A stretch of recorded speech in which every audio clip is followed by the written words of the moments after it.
Tuscaloosa, a Town Square media station. Tide 100.9 and streaming on the Tide 100.9 app.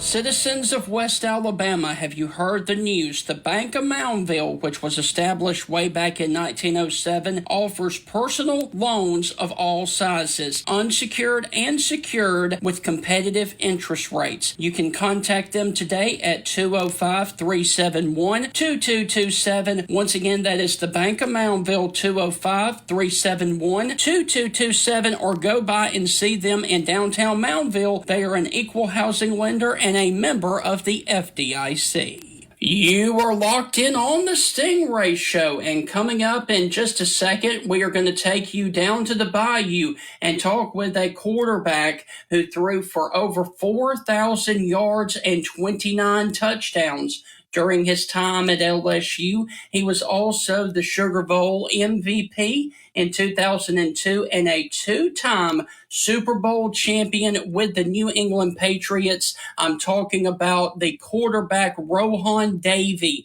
will join us right now on the Stingray Show. Hi, this is Tim Brando with a reminder. Those of you on Tide 100.9, look out. You're about to feel the buzz of Stingray.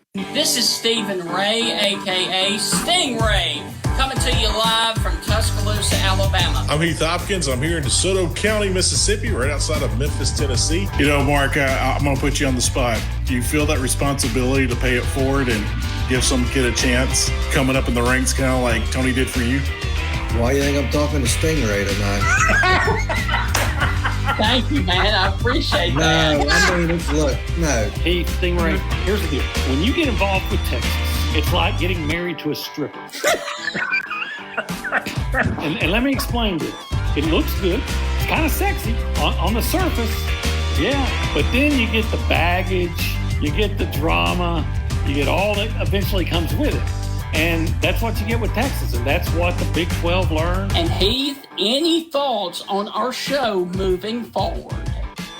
Hey, to everyone in Tuscaloosa listening here on Tide 100.9, with the Stingray Show, if you don't like it, you better learn to love it, because it's the best show going today, baby. Woo!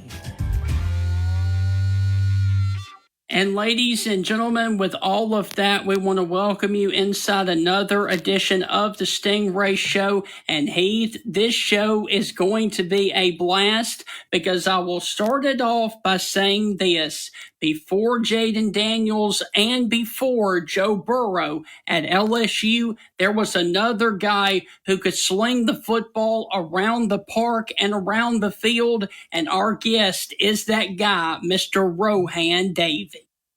Yeah, you know, Rohan was always fun to watch. And, you know, Stephen, I didn't know this until I was doing a little bit of research. Rohan was born in Jamaica. Yes. I didn't know that. I was going to ask him about that, about his family.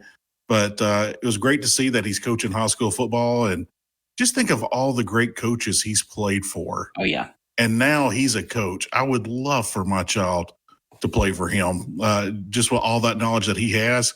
So I can't wait to pick his brain about some fun stuff and talk about his career, his time at LSU, time in the NFL, time overseas, time as a coach, talk about it all. So, ladies and gentlemen, without further ado, here is the two-time Super Bowl champion with the New England Patriots, as well as the Sugar Bowl MVP back in 2002, capping off his amazing LSU career. Ladies and gentlemen, Mr. Rohan Davey. Rohan, how are things going with you, my friend? Appreciate you, man. Thank you for having me, man. How you guys doing? We're doing great, Rohan. Rohan, I got to ask. I mentioned it there right when we opened. You were born in Jamaica. When did your family come to the States? My family actually came to the States before I did. My mom, aunts, and uncles. It was a huge family growing up in Jamaica. my aunts and uncles and my mom, they actually came here. I was left in Jamaica when I was a baby with my grandfather, grandmother, my great uncle. So I came here, man, when I was about 10, 11 years old, and went back another time when I was about 14, and then came back here for good about a year later. When was the first time you played football? First time I played football was in the 9th grade. Okay. of high school. That was the first time I played organized football. I always played football around the house. You know, growing up in Miami, you always played football. You always did something outside. You was running around. You was competing, whether it was track, something. If you was outside, you was playing football, some form of sandlot football, playing against the next block or whatever it may be. So, but my first time of playing organized football was in the 9th grade JV Hialeah Miami Lakes. Yes. Gotcha. So, Rohan, during high school, you played football and basketball. What ultimately made you decide to give up basketball and solely focus on football? I wasn't good enough, man. Honestly, like I went to the ABCD camp in New Jersey as a going into my junior year. I went to that camp and they had cats like Tracy McGrady, Khalid Alameen, and just these gangsters, you know what I mean? The boys that really play basketball, you know what I mean?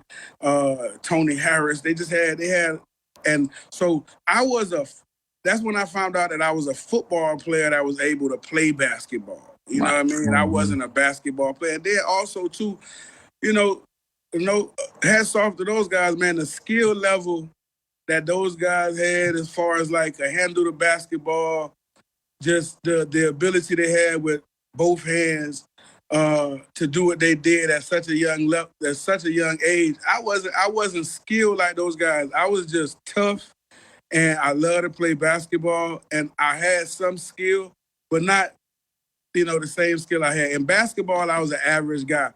Now you put me on the football field, I wasn't an average guy. I was above average. So that's what. But going to that camp is what made me be like, yeah, maybe I need to focus a little bit more on football. You know what I mean? When you started in 9th grade, did football come natural? Did it come easy to you? Nah, hell no. Because, man, I had never played it. So, the drops, the terminology, all that was a chore. And honestly, I never heard anything like that before in my life. So it was difficult at first. All the physical part of it was easy. Okay. It was the mental part of it, as far as spitting that verbiage back out to the guys, making sure it's right, understanding what everybody got to do. Because I used to try to pride myself on being able to tell guys, this and that. So just learning a new game, because I was learning a new game. I'm coming from soccer. I mean, y'all call it football, but I'm coming from soccer and cricket. You know what I mean? That's what we played. So just football itself was it was foreign to me. But the physical part was wonderful. It was just picking up the mental. And once you got the mental and then the competitive edge come in, that's why I fell in love with football. What was your first football position? Quarterback. Okay. So you were at quarterback. Okay. Yeah. My first position was quarterback and safety, honestly. When my coach came in, this is how I started playing quarterback. We had a new coach that came into my high school, HML, Coach Jerry Hughes. Coach Jerry Hughes I actually just saw him a couple weeks ago. Good. He came to the school and he was having open tryouts just to see who could. And my partner, we used to play, like I said, we played sandlot at home. He went and told Coach, hey, I got a partner that he could throw the football, talking about me. So Coach came and got me out the classroom, took me to the football field, and got some receivers and just saying how far I could throw, so on and so forth. So that's how I got to play in the position. He gave me the number 6. I didn't choose it. He gave it to me. And that's how it started, bro. That's how it started on that. And we played the Jamboree probably like 2 weeks after that. We played the Jamboree. And now I'm telling you, this is learning football, learning a new language, all that craziness. Played the Jamboree. I fumbled the first snap from center. Yeah, fumbled it. And we got our behinds whooped like 35 to about, I think it was 35-12 in a half. Wow. Yeah, in a half. And the next day we were, back at school and we're, turning our stuff in. And it was a trial run, really, because I didn't want to play. My mom didn't want me to play, but he convinced her and then convinced me, and I ended up playing. And he came back, and I was turning my stuff in, and he was like, so how was it? You know what I mean? Like, how was it? How, do you want to quit? And that's how it started. And I was like, hell no, I can't, my last memory of playing football can't be getting whooped 35-12 and a half. You know what I mean? So that's how we started playing football, bro. So, Rohan, hold that thought because we are up against our first break. And when we come back, we are going to dive into your recruitment to LSU. That's on the other side of the break. You're listening to the Stingray Show. We will be right back. Citizens of West Alabama, have you heard the news? The Bank of Moundville, which was established way back in 1907, offers personal loans of all sizes, unsecured and secured, with competitive interest rates. You can contact them today at 205-371-2227. Once again, that is the Bank of Moundville, 205-371-2227, or go by and see them in downtown Moundville. They are an equal housing lender and a member of the FDIC. Do you guys like to fish? I know I do, and if you have a pond or lake in your backyard that needs stocking of fish, you need to contact biologist Jeff Bagwell with Honey Hole Fisheries. He can help you stock your lake with bluegill, largemouth bass, and hybrid striped bass. You can get in touch with Jeff Bagwell and Honey Hole Fisheries at 205-799-0192. Once again, that is Honey Hole Fisheries, 205-799-0192.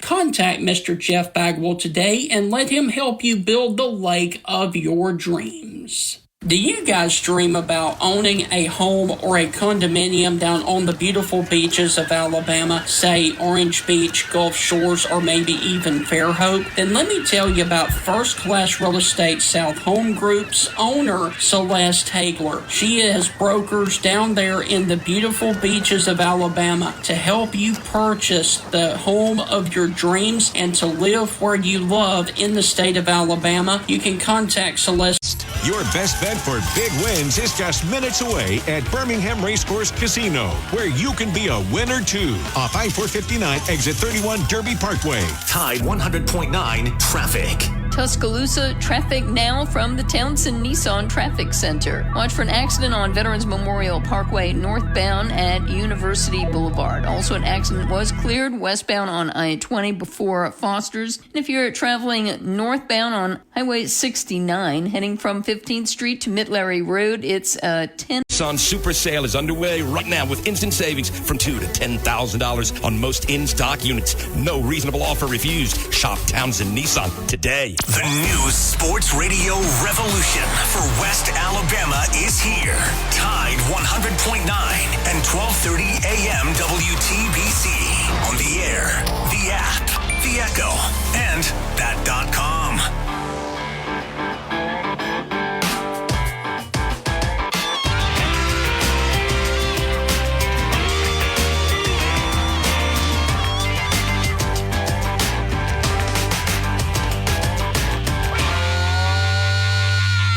Residents of Tuscaloosa, are you guys upsizing, downsizing, looking for college housing, or even relocating for your job right here to Tuscaloosa? If that's the case, then you need to contact Celeste Hagler, owner and operator of First Class Real Estate South Home Group right here in Tuscaloosa. She can help you with the buying, selling, and investment needs throughout the state of Alabama. You can contact Celeste at 205-861-5698. Reach out to Celeste again at 205-861-5698 and schedule a consultation to discuss your real estate goals and to live where you love in the state of Alabama.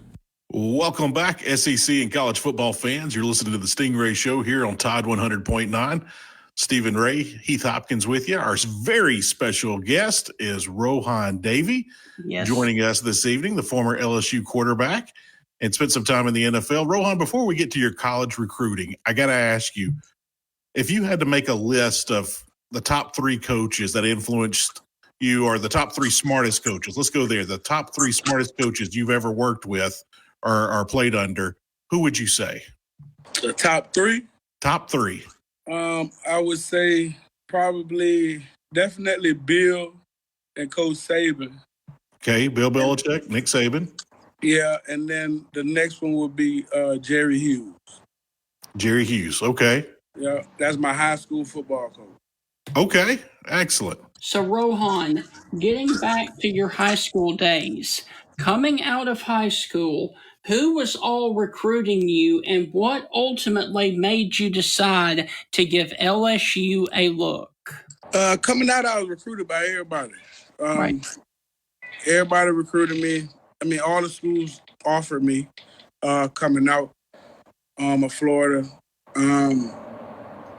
I took my recruiting trips. I went to, everywhere I wanted to go, Miami, unofficial. I went to all the schools in state unofficially. Mm-hmm. And then I took, my trips, LSU, of course. My coach, high school coach, Jerry Hughes, when he came, he was a tight ends coach at West Virginia. So Doc Holliday was the big recruiter at the time back then. And so Doc recruited me, and I also did it as a favor to my coach. And I went to West Virginia.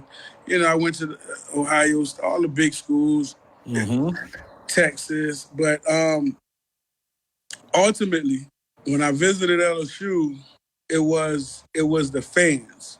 Honestly, It was the fans. It was the fans. It was the atmosphere. Yes. Also, the guys that I met when I was there that were coming into my class, and just a quick, very quick. I wouldn't say bond, but we were on the same page as bringing LSU back to the forefront if we came to the school, wanting to change the trajectory of where it was going and get it back to, the glory days, the Billy Cannon days. And, but it was ultimately, man, the atmosphere.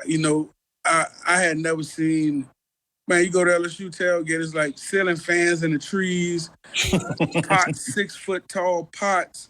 The chants, the tiger, it was just a whole thing that just sucks you in. Then you go into the stadium and you walk out into the stadium and then you hear, man, it was just everything with that. But, and then, wanting to be a part of something, wanting to build something, you know what I mean? Like wanting to be the guy that helped build something ultimately. And trust me, right.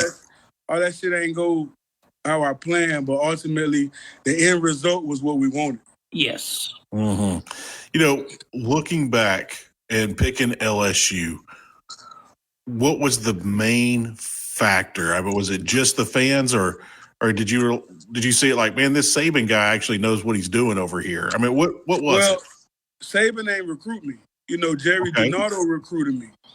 So Jerry DiNardo, got it. Yeah, Jerry D recruited me, and so that's why I said, my first time ever seeing LSU play, seeing them and really looking at them was when they played the University of Florida, and Florida smashed them. It was like 50-something to whatever, and Herb Tyler was the quarterback at that time.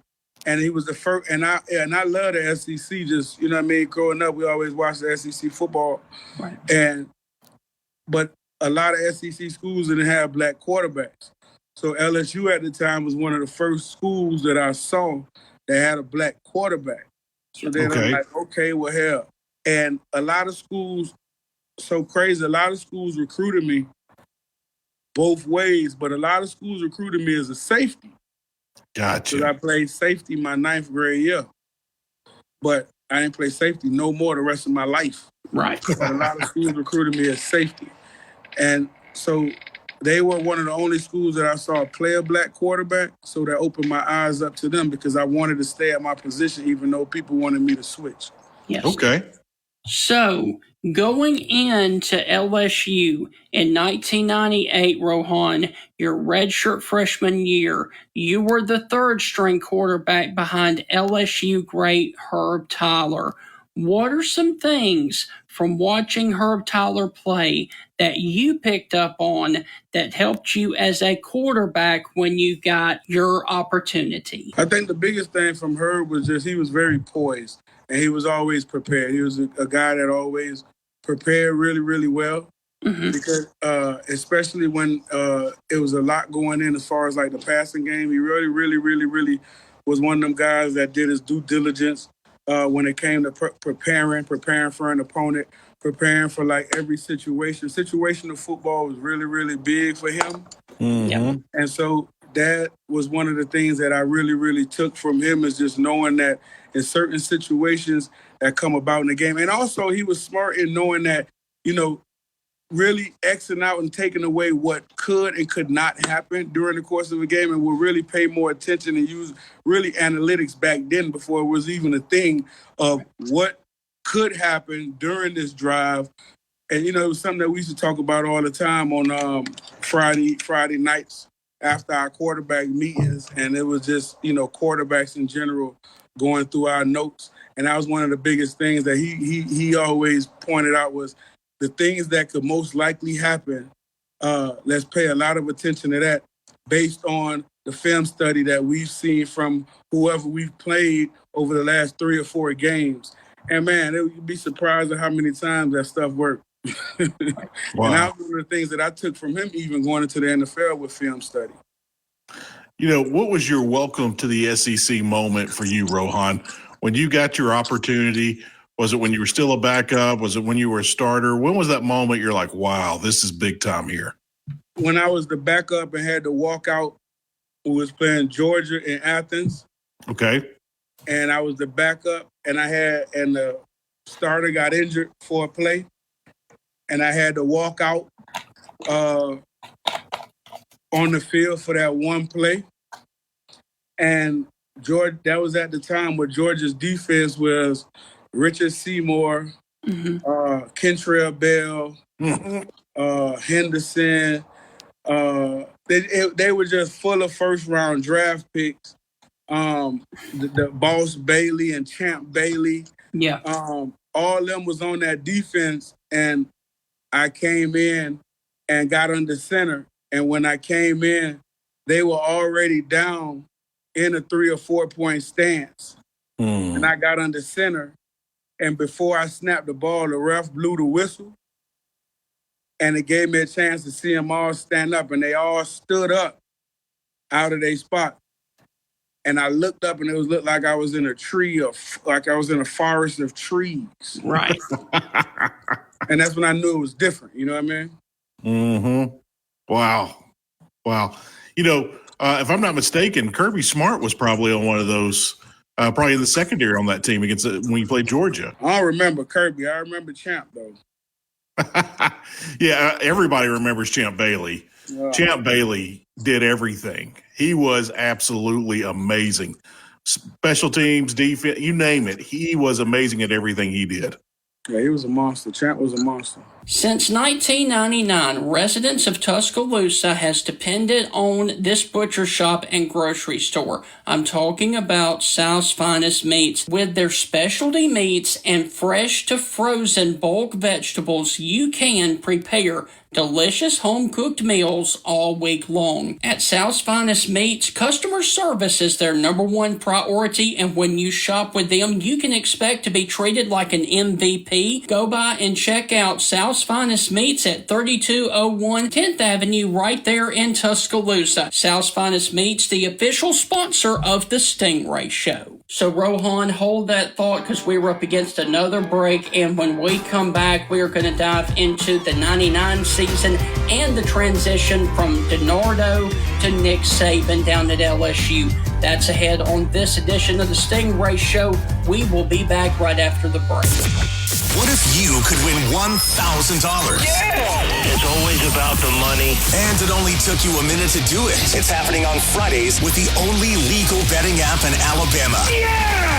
Bet You. To have a shot at the money, go to the iPhone App Store and download the Bet You app. That's bet and the letter U. Open your account, and you're officially in the running to win $1,000 this Friday. Let's win. Make sure you download the Bet You app in the App Store and open your account to be in to win it this Friday. Thanks so much, guys. Winners will be contacted on Friday from our official betting app, Bet You, and Tide 100.9 and 12:30 a.m. WTBC. How would you guys like to try a caramel cookie butter hot chocolate? Hey, You guys ordered the Blitzen so much at Strange Brew Coffee House over the holidays until Strange Brew made the Blitzen a permanent addition to Strange Brew Originals. Hey, it's cold outside, it's wintertime, you probably need a pick-me-up or maybe even something to warm you up.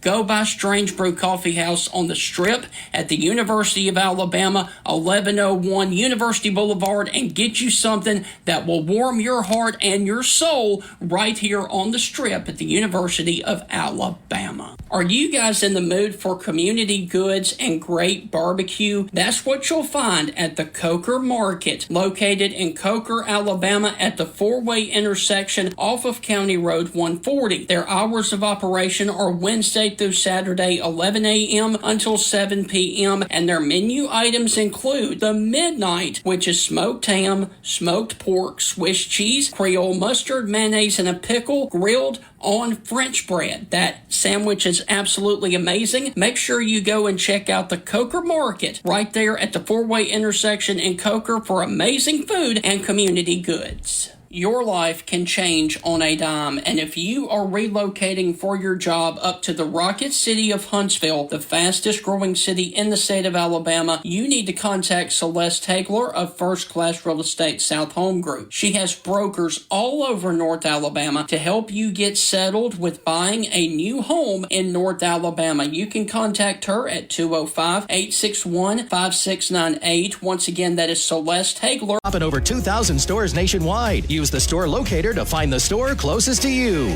All pets are unique. Your pet's results can and will vary. Message and data rates may apply. Studies available upon request.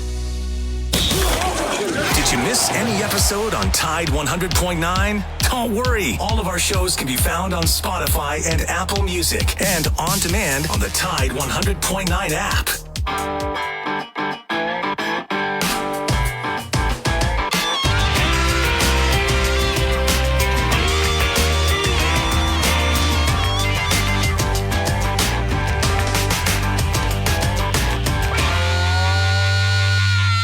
Welcome back inside the Stingray Show. Hope all is well with you. And our guest this evening is former LSU quarterback and two-time Super Bowl champion Rohan Davey. And Rohan, let's move to the 1999 season. One of your best performances gave you the SEC Player of the Week honors in the win versus Arkansas when you went 10 of 12 for 224 yards and 3 touchdowns. What do you remember most about that game versus Arkansas in 1999? What I remember about it is Jerry D got fired.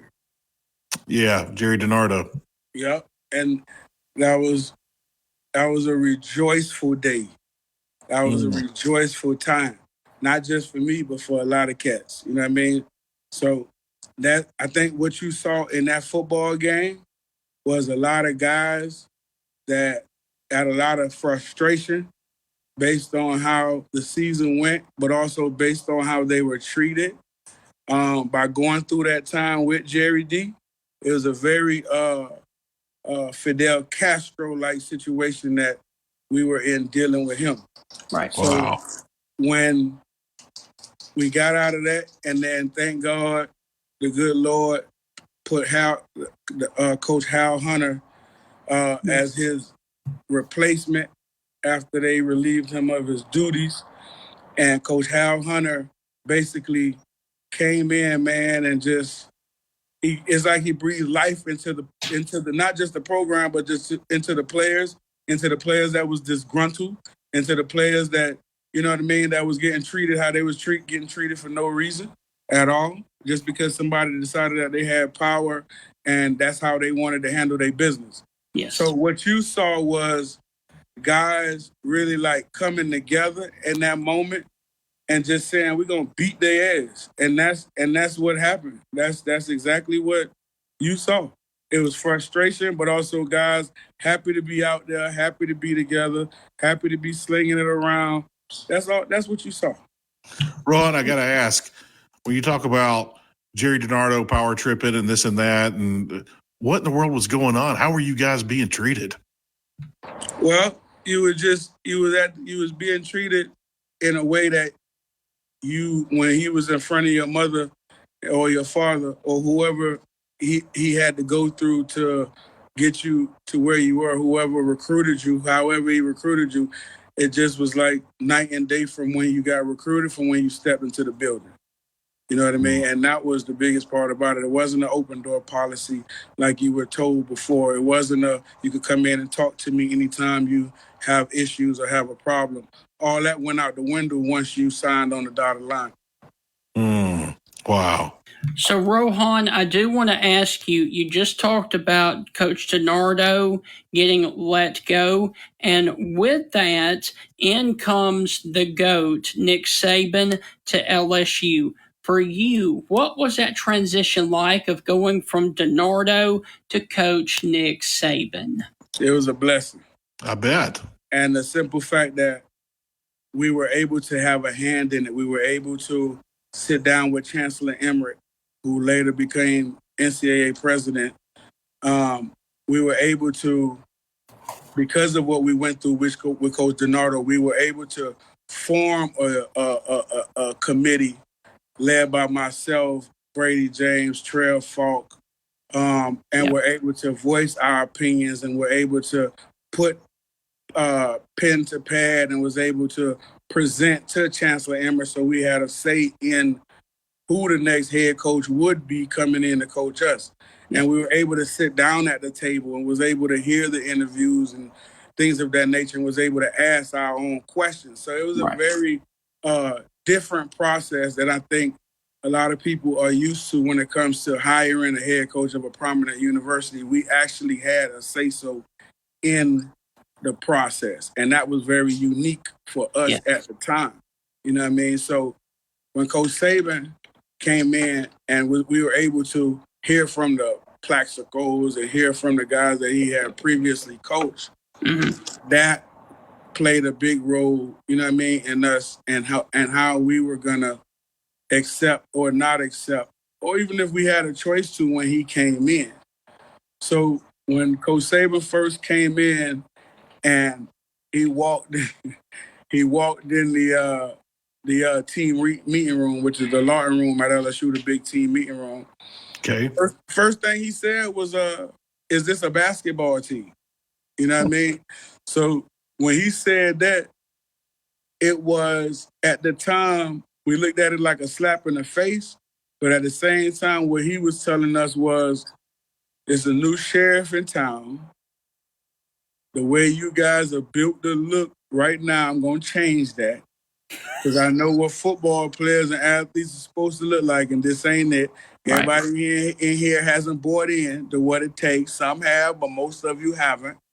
And that's exactly what it was, man. And, from day one with Coach Saban, you knew. Wow. What do you remember about that first meeting other than him asking him, are you guys a basketball team? What do you remember him saying? We're like, okay, it's on.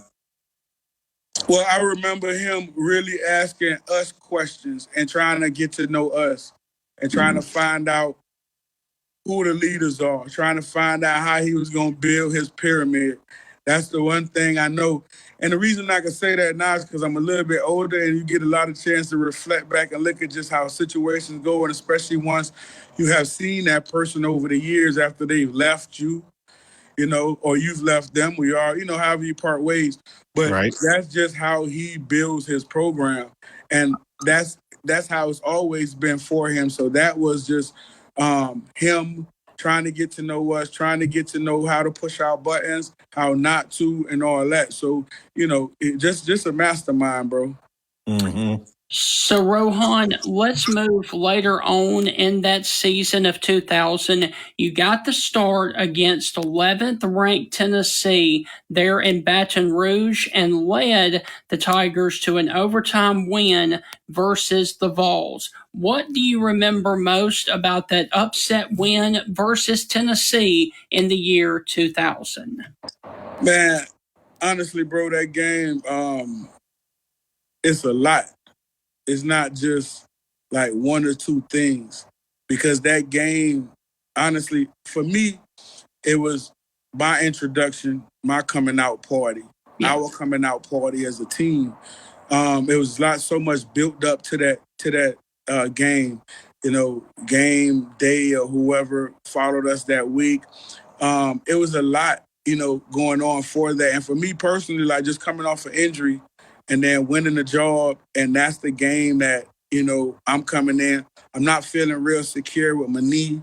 You know what I mean? So it was just like all those little things going through my head. Honestly, a lot of doubt because of my leg. But once the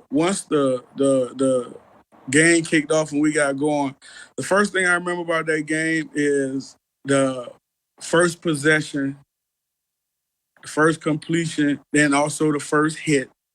But then I remember the scramble, and the scramble in that game that's it's the longest run I've ever had in my life in college. I think it was like 27 yards, 37 yards, something like that, but it was scramble. But it gave me so much confidence with my knee. Against that defense, it gave me a lot of confidence. And I remember just like the repeated effort by my teammates, the repeated effort by LeBrandon Topher, the repeated effort by Robert Roy, the repeated effort in that game by everybody just making plays. You know what I mean? Like everybody just making plays. And listen, it was a great game because Tennessee was a fantastic team. Yeah. And that part of it for me was just the best. Just those guys just making plays repeatedly over and over. And then at the end of the game, Damian James with that big stop, that big batted down pass in the corner. And then obviously, man, that's the first I've never been a part of, the celebration when they rushed the field. Yeah. So being a part of that was kind of scary. Because you just don't know where people coming from. I actually got my helmet stolen after that. But, man, that's the last part of it I remember. Tremendous. But the biggest thing, honestly, that I remember, bro, is the confidence Jimbo showed in us by getting the ball from overtime and taking the ball and going for it and calling that snake route with Robert Roy straight down the middle and, threw the ball down the middle. And he made a great play. And that really, I think, set the tone for the entire team. And then the defense just was locked in after that. And it was a quick overtime. You know what I mean? So that's what I really remember. And Rob just catching that ball through the middle and everybody going crazy. So, Rohan, hold that thought because we're up against our final break. And when we come back, we are going to touch on your days in the NFL up there in New England. That's on the other side of the break. You're listening to the Stingray Show. We will be back in a flash with Rohan Day. Since 1999, residents of Tuscaloosa has depended on this butcher shop and grocery store. I'm talking about South's Finest Meats. With their specialty meats and fresh to frozen bulk vegetables, you can prepare delicious home-cooked meals all week long. At South's Finest Meats, customer service is their number one priority, and when you shop with them, you can expect to be treated like an MVP. Go by and check out South's Finest Meats at 3201 10th Avenue right there in Tuscaloosa. South's Finest Meats, the official sponsor of the Stingray Show. Residents of Tuscaloosa, are you guys upsizing, downsizing, looking for college housing, or even relocating for your job right here to Tuscaloosa? If that's the case, then you need to contact Celeste Hagler, owner and operator of First Class Real Estate South Home Group. She can help you with the buying, selling, and investment needs throughout the state of Alabama. You can contact Celeste at 205-861-5698. Reach out to Celeste again at 205-861-5698 and schedule a consultation to discuss your real estate goals and to live where you love in the state of Alabama. Are you guys in the mood for community goods and great barbecue? That's what you'll find at the Coker Market, located in Coker, Alabama at the four-way intersection off of County Road 140. Their hours of operation are Wednesday through Saturday, 11 a.m. until 7 p.m., and their menu items include the Midnight, which is smoked ham, smoked pork, Swiss cheese, Creole mustard, mayonnaise, and a pickle, grilled on French bread. That's hunting and Fishing, Stacy Perkins, Modern Woodmen of America, and Riverside Feed and Seed. Win your shot at thousands of dollars in cash and prizes with the Big Old Buck Hunting Contest. Tide 100.9 Traffic. Tuscaloosa traffic now from the Townsend Nissan Traffic Center. Watch for ongoing construction work on the new 69 flyover bridge. That's on Oscar Baxter Drive. We also have ongoing construction on McWright's Ferry Road. That is being extended down to right. The Nissan Super Sale is underway right now with instant savings from $2,000 to $10,000 on most in-stock units. No reasonable offer refused. Shop Townsend Nissan today. Want to jump into any of the shows? Call Tide 100.9 right now at 205-342-9904. Will somebody answer that damn phone? That's 205-342-9904.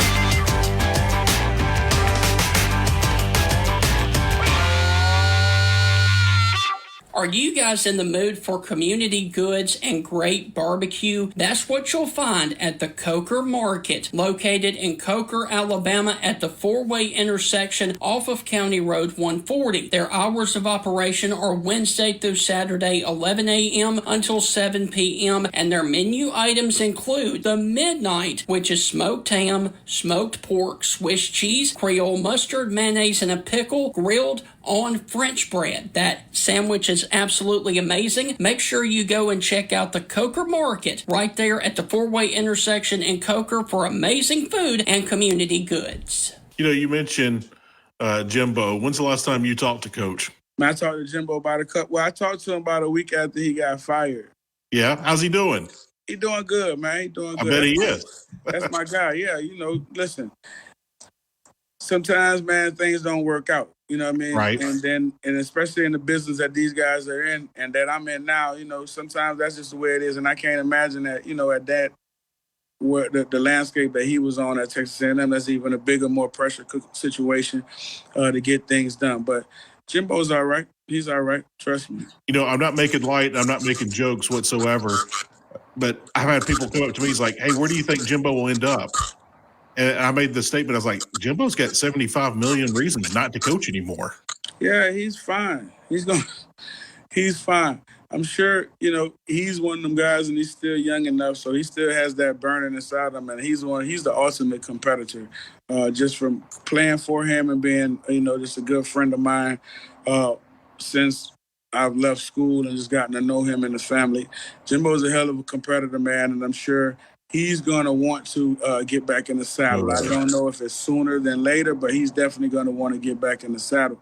But look, he's good, man. He's enjoying his kids, get a lot of time. That's the one thing in that profession, this profession, never have enough time for your loved ones. So he's enjoying that right now and getting a chance to do that. So, hats off to him. And he's been in the game a long time, so he could take a little break. Good. Rohan, to cap off the 2000 season, you came off the bench in the second half to lead LSU to a bowl win in the Peach Bowl there in Atlanta versus Georgia Tech. What do you remember most about coming off the bench and leading LSU to that win in the Peach Bowl? Man, listen, that Peach Bowl was actually it was so much behind that game. Yes. Mm-hmm. I mean, it really was. Besides the game itself and LSU and a good bowl game in a long time, it was also a lot going on internally with players on the team. A good friend of mine, Brady James, great Dallas Cowboy, great linebacker. He had some things going on, passing of his mom and being in Shreveport for basically the entire time. And he and I fly into Atlanta the night before the game. And then going out, him going out playing the way he did and shutting, that Georgia Tech offense down, him, Trey Falk and the boys in the second half. Yeah. And then even there was drama at halftime going into the tunnel and then going into the locker room because, the great Fred Booker basically went and him and Coach Saban had a conversation and basically, Brandon Winey, who was supposed to be a high draft fresh that year and actually did get drafted by the Giants, played in the league for a couple of years. He was nursing an injury, but could have played. Yeah. And so at halftime, Fred went off, told Brandon to put his clothes on. He going in, he playing, and Coach Saban, you got to put Roe in the game. Roe don't go in the game. Ain't nobody going back out to play. Da-da-da-da-da. You know what I mean? So it just went on like that back and forth. And then Coach Saban told me I was starting the second half of that game.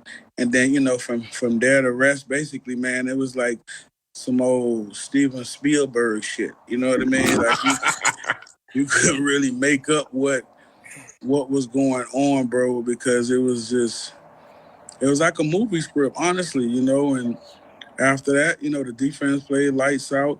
Offensively, we turned up a little bit and had some really positive, good plays in the second half, and guys showed up and made a lot of plays, Josh Reed in general.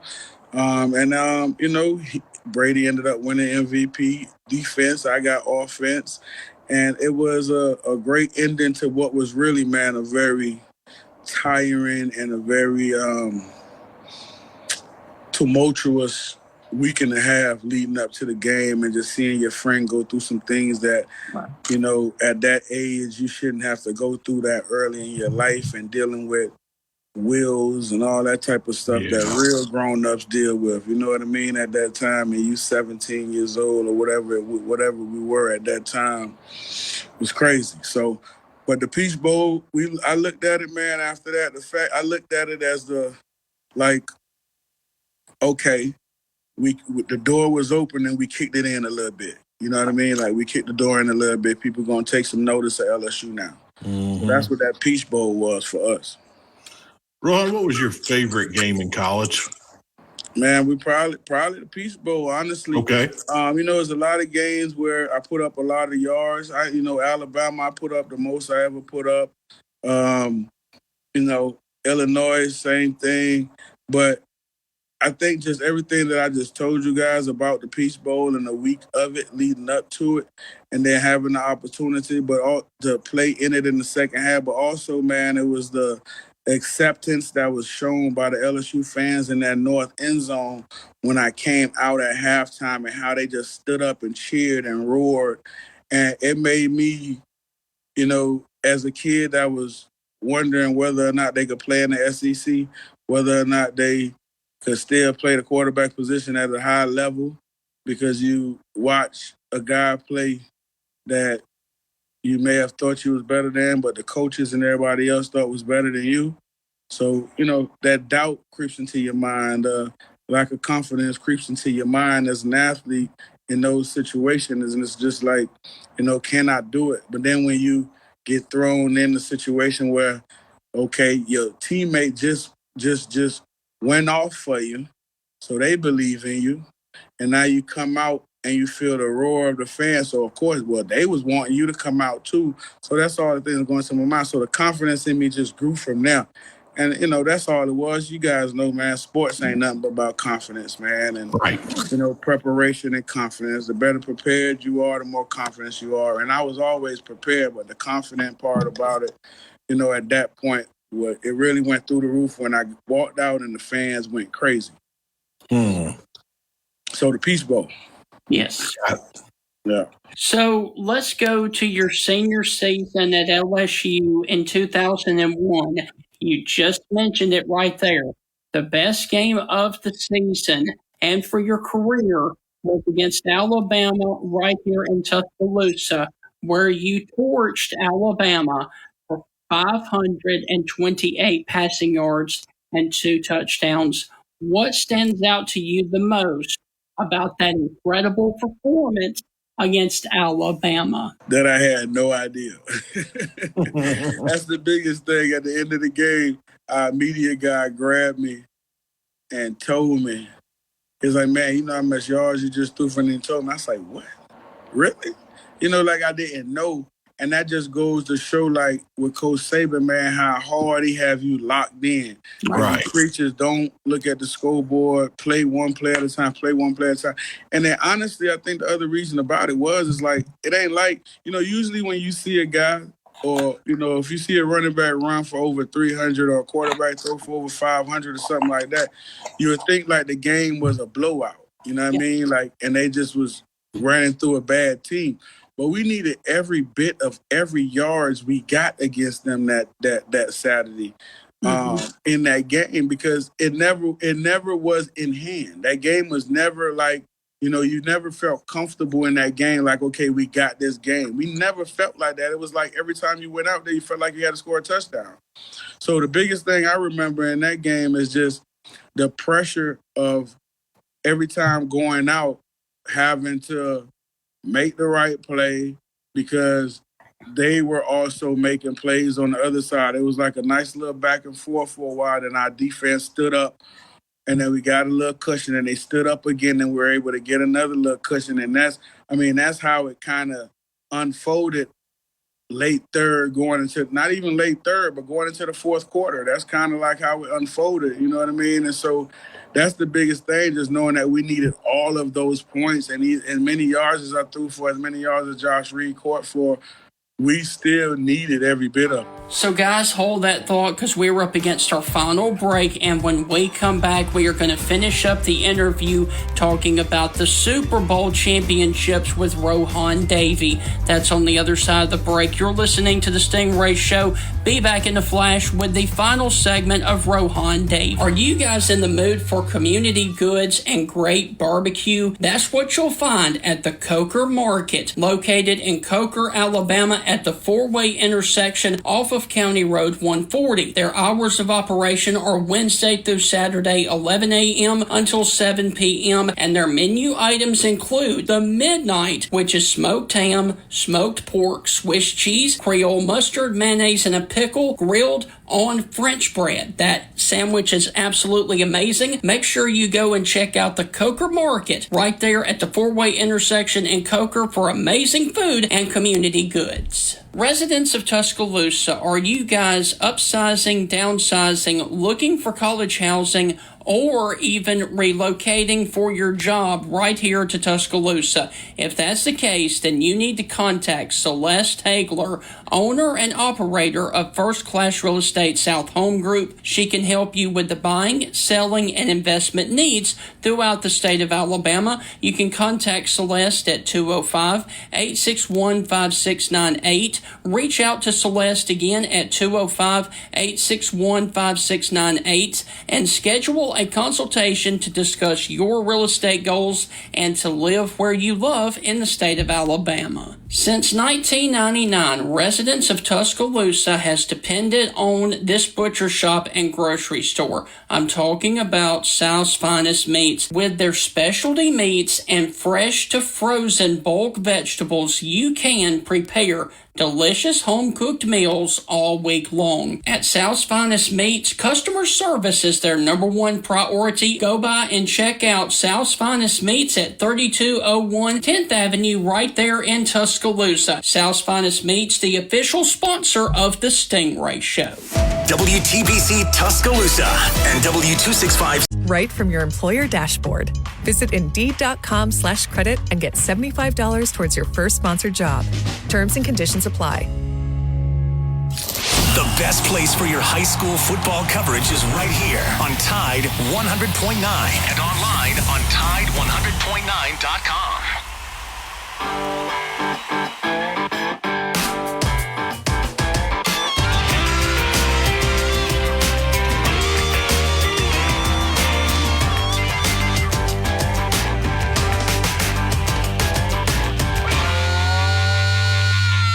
Since 1999, residents of Tuscaloosa has depended on this butcher shop and grocery store. I'm talking about South's Finest Meats. With their specialty meats and fresh to frozen bulk vegetables, you can prepare delicious home-cooked meals all week long. At South's Finest Meats, customer service is their number one priority, and when you shop with them, you can expect to be treated like an MVP. Go by and check out South's Finest Meats at 3201 10th Avenue right there in Tuscaloosa. South's Finest Meats, the official sponsor of the Stingray Show. So, Rohan, 2 games after that Alabama game, Arkansas at home, you became the first 3,000-yard passer in LSU history.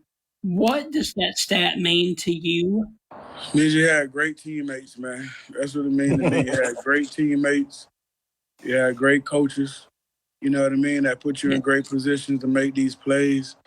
And it says that, I paid attention to that and took advantage of it with the guys that I had around me, So that's what it says to me. And it also says that it was a turning point in LSU football around that point because we were being talked about, and the stuff that we wanted, the same press as these schools that were being thought of as tops in the nation.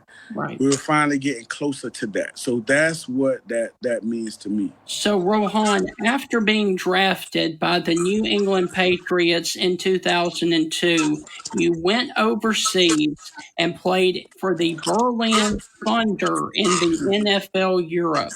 Please share with us what that experience was like for you playing football in Berlin, Germany. It was blissful, man. Like it was wonderful, man. It was a chance to see a different part of the world. Yeah. A chance to experience a different culture. A chance to dive into a whole nother culture. You know what I mean? A chance to get on fast trains and go to whole nother countries, which, I didn't know before until we got there. It was wonderful, bro. And also for me, man, it was a chance for me to run a team and play football. You know what I mean? Like it's been a while since I was the guy and was able to call plays and, have a say-so and what's going on as far as like offensively, you know what I mean? And defensively for that matter, just a chance to get back into my element. So it just felt good. It just felt, really, really good for us. And then for us to also have a pretty good team over there while I was there, be able to win the championship and go through that whole thing. It was dope, bro. Like, honestly, it was, dope. And the people and the fans there, our ownership there, man, I still speak to our owner to this day, know. And so it was just, we was treated well, man. It was nothing negative about my experience there, honestly. Gotcha. Wow. We've had several people on, and they've talked about their NFL Europe experience. Everything's been positive. Everything we've heard has always been positive.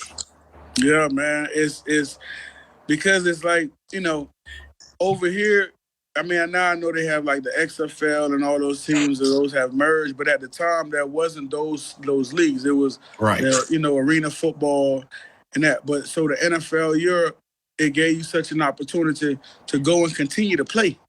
Continue to hone your skills, continue to, especially as a quarterback, repetition and playing, that's the only thing that really gives you that experience. You could drop back and go work out and do this all you want, but until you're in those live action and have to make those decisions lickety split, man, that's the only way you can have an opportunity to really further your knowledge of the game, of the position. So that's what NFL Europe did. And it helped kickstart your guys' career. You look at the Kurt Warners, of the world, and those guys that went over there and came back and did great things. So, So, Rohan, you returned home from Germany to win back-to-back Super Bowl rings in 2004 and 2005.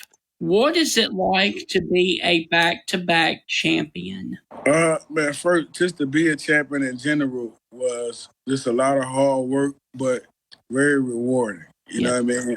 And it's not just like the stuff at the end, the money and stuff like that. It's rewarding because you get together with a group of men for one common goal. And throughout the course of the year, all kind of shit happens. and you overcome them. And you continue to go no matter what it is. Some tragic, some funny, some very, very sad, whatever it may be. And all the other teams are going through the same thing. No one's exempt. Everyone's going through all kinds of things. But at the end of the day, when the dust clears and the smoke clears or whatever it is, you the one that's standing. It's crazy, honestly. It's absolutely crazy, bro. And then you do it the second time is even crazier because the second time is crazier than the first time. Yeah. Wow. The second time is even more craziness. The second time they're coming for you even harder. The second time is even more obstacles in front of you eternally. Like you never understand. Internally, people will never understand what. And because you really don't understand, man, when you're going through it. It's when you sit back and it's done and you look back. Yes. You know what I mean? When you're going through it, it's like steady the course. I'm going to eat the same thing, drink the same thing at the same time every day, say the same. Like, so you on this, you wired. You know what I mean? You got that tunnel vision, you wired.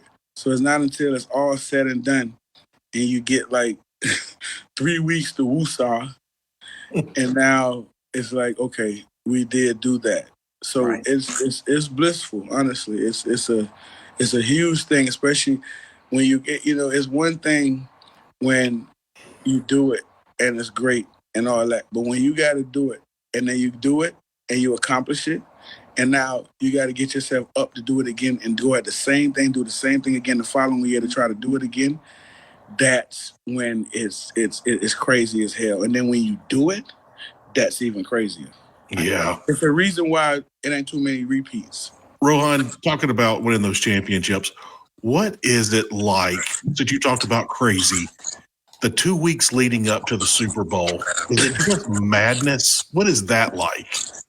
It's like you're in the middle of, it's like you're standing in the middle of the Indy 500 and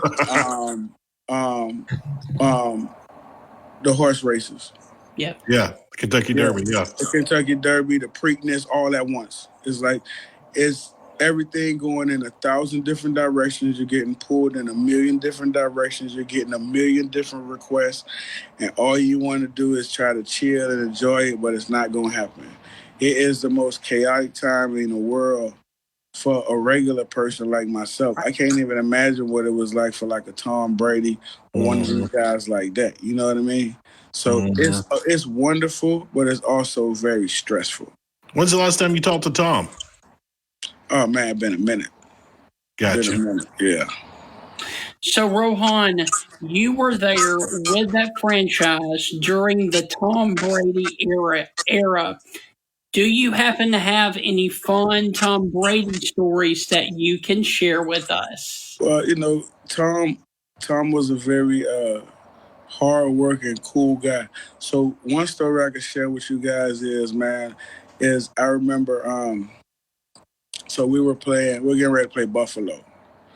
And, we had been, during the daytime, we were at practice, we had been going back and forth on what a coverage was. Mm-hmm. And it was a double coverage. They was playing one coverage on one side and the other side was playing another coverage. But we couldn't figure out what it was. So we just left the facility and I'm like, it's over with. Well, anyway, I get a call about 3:30 in the morning. And it's Tom. And I called him 12. It's 12. And I look, I say, damn. I say, what's up, Troy? He said, hey. And at the time, his favorite basketball player, I think, was Shaquille O'Neal, because he called me Shaq. Every time that was my name, Shaq. So he was like, Shaq, what you doing? I say, shit, 12, I'm sleeping. He was like, no. Get your ass up, turn the film on, put it on play 35. I think I got the coverage. Wow. Well, did he have it? Hey, yeah, he had it. And the thing about it is this, man. Like, it's certain moments that let you know what I mean? Like you don't work hard enough or you don't think about things the way you should as a position that you're in. That was one of them. okay? That was one of them there where I'm like, this dude done won the Super Bowl. He at the top of his game, but he's still going at it as if, you know, he's still a 7th round draft pick. And that's the one thing also about Tom that, you know, a lot of guys, you hear in the media, you see about guys, and they're like, yeah, you know, he really wears that chip on his shoulder. He really is pissed off that all these quarterbacks went before him and da-da-da-da-da. And this is the one thing that I can say.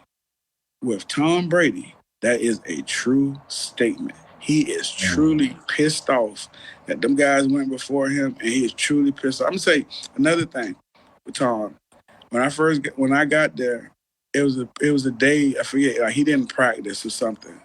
I don't know why, but it wasn't like for no reason. He either just was resting or, you know, whatever it was. And I practiced that day, and I had a pretty good practice.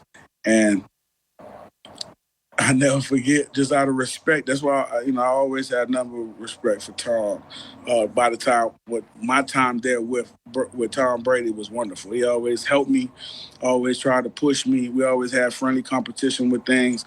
But I remember him telling me, he was like, you know how I got my opportunity? I said, yeah. Bledsoe got knocked out the game. He said, yeah. He said, you don't worry about that. That should have never happened to me. He was like, you ain't never getting in here. That's great. You know, some people would have took it. And at the time I did, I was like, man, look at this. But I looked at it as, you know what I mean? Like, it was just the ultimate, you know, competitor and the respect that he had for both of what he saw in me, but also what he know how he got in that position. So he prided himself on being available, you know? So, yes. Yeah, that's my quick little Tom stories, man. Great dude, man. Hey, Rohan, I got 2 fun follow-ups to that. What's one thing that you did better than Tom? Rohan, you're frozen on our end. Can you hear us? And cooking is the answer that we got from Rohan Davey. That's the only thing he did good better than Tom Brady, Steven. So That's kind of funny. Cook was the answer. So fun stuff. You know, Rohan, I think his battery died on us. I think he's trying to rejoin. But Steven, that's been an absolute blast of an interview. It sure has, man. And I really wanted my final question. I was just going to tell everybody, now that Coach Saban has retired, I was going to ask him in parting, does he have any favorite Coach Saban stories that he could share with us? Yeah, that would have been a good one. I was going to ask him, of course, about his Super Bowl rings. But I was going to ask him since he played there at LSU and he already brought up Shaquille O'Neal. I was going to see if he had any fun Shaq stories for us. Right. So we'll have to bring Rohan back and we'll do an even deeper dive and talk about that. I want to know what he cooks better than Tom Brady now. Yes. So, Heath, that is going to wrap up another edition of the Stingray Show. We hope that you have thoroughly enjoyed it with Rohan Davey. Unfortunately, the interview got cut short because of technical issues, but we will definitely have him back on in Heath. Some of this will have to be moved to the podcast simply because we don't have enough time to play all of this interview on the radio. Yeah, this interview went well over an hour. Of course, we only get 40-something minutes here with the show. Yes. So, yeah, there's going to be a good, 15 minutes plus of great stuff that you missed out. So if you haven't heard of the podcast, go and check it out. It's on Spotify. It's on Apple Podcasts. Go check it out, The Stingray Show. Tons better stories. And you will be thrilled to hear about it. If you catch us on the show, great. We always love you hearing us on the radio. But if you miss a part of it or you hear us laughing when you come on or we're just doing a good interview and you're at your next stop, check out the podcast. I promise you won't regret it. So, Heath, that is going to do it. We hope that you, like I said, have thoroughly enjoyed it, and we will see you on down the line. And on down the line will be tomorrow evening, right back here